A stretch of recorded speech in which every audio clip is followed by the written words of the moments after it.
Hello and welcome to the show. This is the Sales for the Nigerian Business Person podcast. It's available on Spotify, Google Podcasts, Apple iTunes, or any podcast player of your choice. So subscribe for free once you're done listening to this episode, just in case you're using your web browser to listen.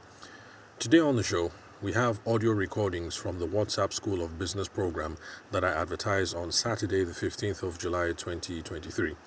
The goal of the program was to introduce folks to the fundamentals of doing business in Nigeria and to show how sales and business development principles can help you overcome the harsh landscape of doing business in our dearly beloved country. I also wanted to answer general business questions posed by the participants, and the program was delivered entirely over WhatsApp for the course of more than 1 week.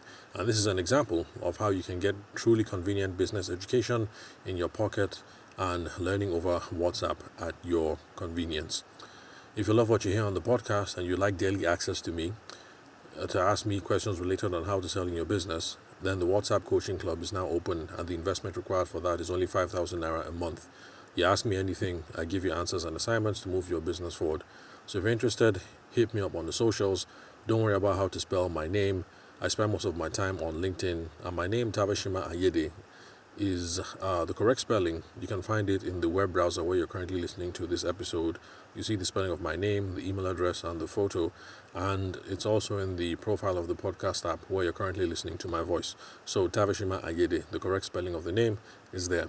So if you're interested in the 5K, the WhatsApp Coaching Club, the 5K monthly investment, then let me know. Hit me up, send me a message on 080 6466 2140. The country code for Nigeria is +234.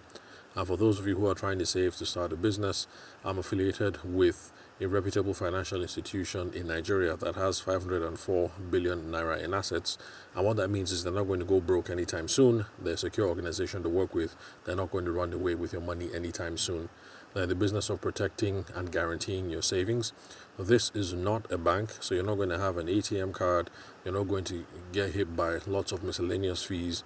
And you're going to get an interesting, or rather, you're going to get an improvement on the interest that you get from regular savings banks in Nigeria. And then, of course, this is safer than using loan sharks for the capital to start your business, because loan sharks are going to want to embarrass you and your whole family, and they want you to put your father and your mother up as credit. Sorry, not credit. What's that word? As collateral for the loan. So if you're interested, then hit me up on 080 6466 2140 to get started on saving towards your dream. Now remember, it doesn't have to be saving towards a business. Any savings plan will do. People have saved with this organization for their children's education. Let's say, like me, you have kids in primary school and you're wondering about secondary school and the all-expensive university education. And then, of course, folks like my mom saving towards retirement. So if you're interested, hit me up and let's get you started. Now, on with the episode for today. Hello, I'm your host, Tavashima Ayede, sales coach and business consultant. So welcome to day 11, the audio resource for day 11. On the previous days, we looked at the promise of doing business in Nigeria, which was day 1. And then from days through to day 6, we laid out a couple of problems with doing business in Nigeria, and then we began problem solving from day 8. So for those of you who joined the group today or yesterday, that's a summary of what you've missed pretty much. So yesterday, which was day 10, we looked at how we can use sales and business development skills to get around the problems of corruption and bureaucracy. So if you want to find out how we can use sales knowledge and practices to get around or to make yourself more efficient when you're faced with all these scenarios where you have concentration of power at the top or at one individual that you either have to get through or that you have to get around, then listen to the audio resource from yesterday, which was day 10. Today we're going to look at getting contracts enforced in Nigeria, and that's an important topic because of the legal uncertainties that abound for those of us in business in Nigeria. If you want some more details from that, then refer to the audio from day 4 for the background context. For those of you who've been at the with the group from the beginning, the audio resources are already available in the chat. For those of you who joined at a much later date, just let me know and I will paste the a link where I've put them up on the podcast so that you guys can have access to them. Okay, now what's a contract? A contract is a promise. Okay, well, first of all, there's a very complete legal definition or technical definition, or however you want to look at it.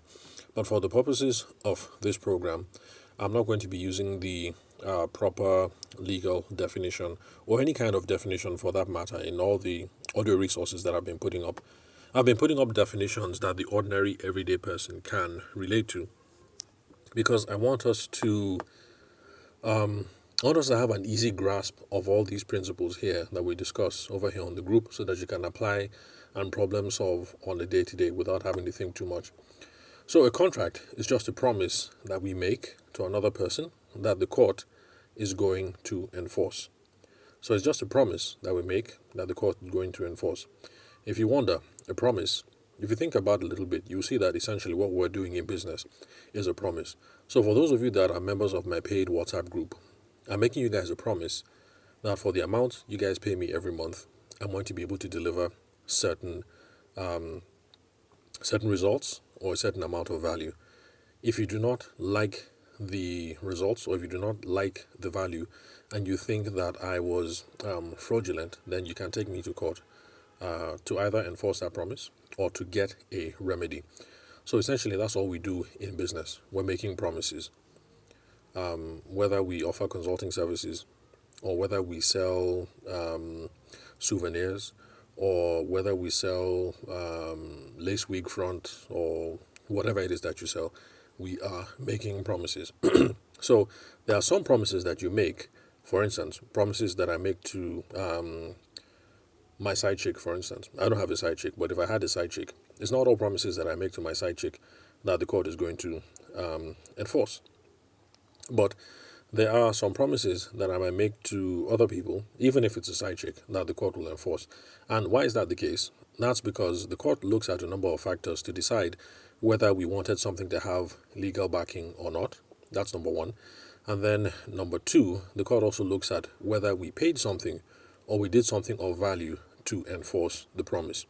So back to the side chick example. Forgive me for using the side chick example. I'm just using the most ridiculous example so that you guys get the point. So if me on the side chick and the side chick, we just follow each other every day and we're just doing our thing. And then I say, oh, my dear, I love you very much. I promise I'm going to give you my Range Rover Jeep. Oh, by the way, I do not have a Range Rover Jeep. But just saying, if I did and I say, dear side chick, I promise to give you the Range Rover Jeep, and then I don't give it to her and she runs to court, these are some of the things that the court is going to look at. Did I intend for this thing to have legal backing? Was I trying to enter into legal relations? And the answer is going to be no. I was just promising my side chick something. Then they're also going to ask, did the side chick pay something or do something of value to get this car? She might argue that she might have been providing some services that the court is not aware of, or other people are not aware of. And the court is going to say, no, when we say things of value, these are not the sorts of things that we consider. So in this case, my side chick is not going to get access to my Range Rover Jeep. But then, if I say, my dear, I promise to give you the Range Rover Jeep in exchange for you paying me 250,000 naira, then the court is going to say, well, it looks like we wanted this thing to have legal backing, so we're going to enforce the promise. And also, she paid 250,000 naira, so we're going to enforce the promise. I might try and argue that 250,000 naira is not the cost of a Range Rover Jeep. That is ridiculous, so dishonor the agreement. But the court will say, hey, she did something of value. It looked like you guys were about to enter into legal relations, so we're going to enforce this contract.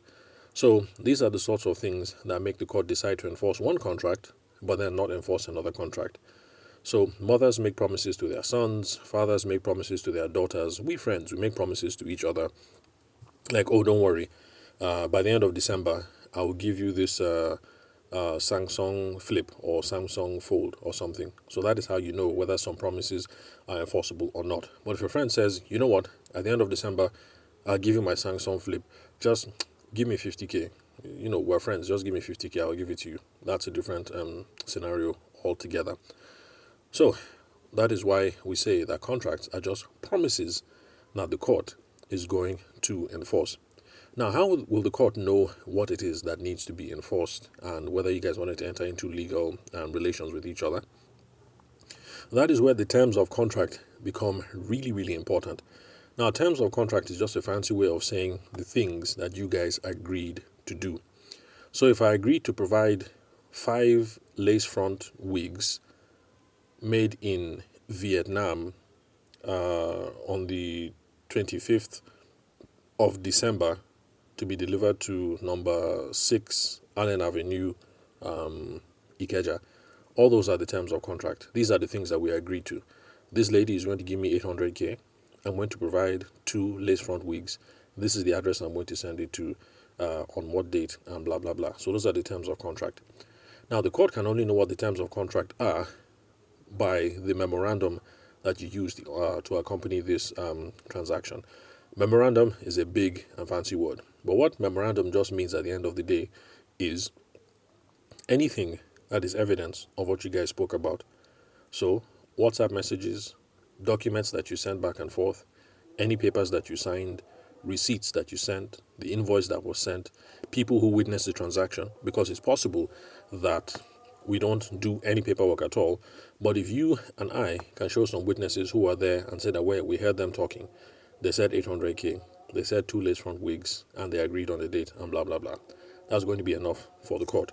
So, any memoranda is enough to prove to the court that this is the contract that you guys are going ahead with. Now, how does sales and business development tie into all this, and why is it important?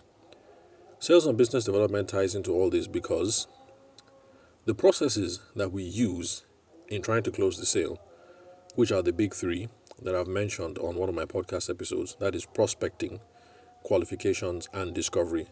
Those are paramount to establishing the contract terms. Now, let's ignore prospecting. Prospecting is the part where you're going to look for people who might be interested in your product or service. So let's ignore prospecting and look at the remaining 2 parts of the big 3. One of those parts is qualification. Qualification is the part of the sales process where you want to be sure that you're talking to the right person and the person has the right authority and the person does indeed have a need. Because there's no point in me talking to somebody that I think is Madame Bisi and entering into an agreement with that person who is who I think is Madame Bisi, but at the end of the day it becomes clear that the person was just Madame Bisi's secretary. So if Madame Bisi's secretary pretended to have the authority of Madame Bisi to buy the lace front wigs for 800k, if at the end of the day it turned out not to be Madame Bisi, then I'm on my own because I didn't do business with Madame Bisi at the end of the day. I can go to the court and ask for other remedies, but I can't ask for the contract to be enforced. I can't ask for my 800k from Madame Bisi. I have to go after the secretary. So qualification is that part where you're worried about, am I talking to the right person? Do I have authority to negotiate with this person? All these sorts of things. Then discovery. That's the part of the sales process where you want to be sure that there's a right problem, that there's a big enough problem to solve, that the person is willing to take action now or anytime soon, and then what the other parameters are around the problem. Because if the latest front wigs are supposed to arrive there by December 25th, it's possible that she wanted it because there was a party for December 31st, crossover night or something.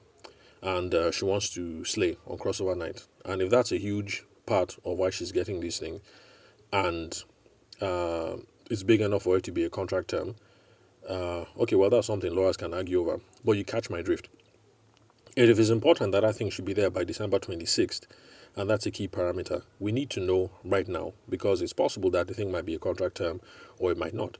So discovery is where you're asking all those problems, all those questions to be sure that there's a right problem, it's a problem you can solve, because you need to know, you yourself, whether your suppliers can hook you up before December 20th, and it's going to take you like 6 days to ship it to Lagos. You need to know. So you need to ask all these questions.